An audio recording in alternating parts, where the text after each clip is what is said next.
One of the phenomena in music is octaves. Why we hear octave? It turns out that we hear logarithmically, meaning that the human ear interprets sounds in increments.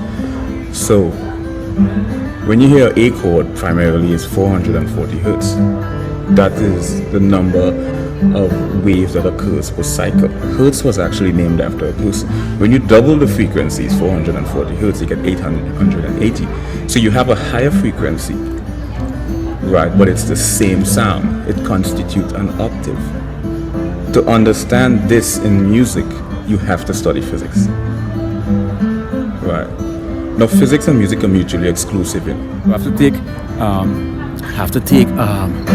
psychopathology, power psychology, because you have to take stuff like precognition, premonition, clairvoyance, lucid dream. A number of different power psychological phenomena are augmented, modified, and if you put a very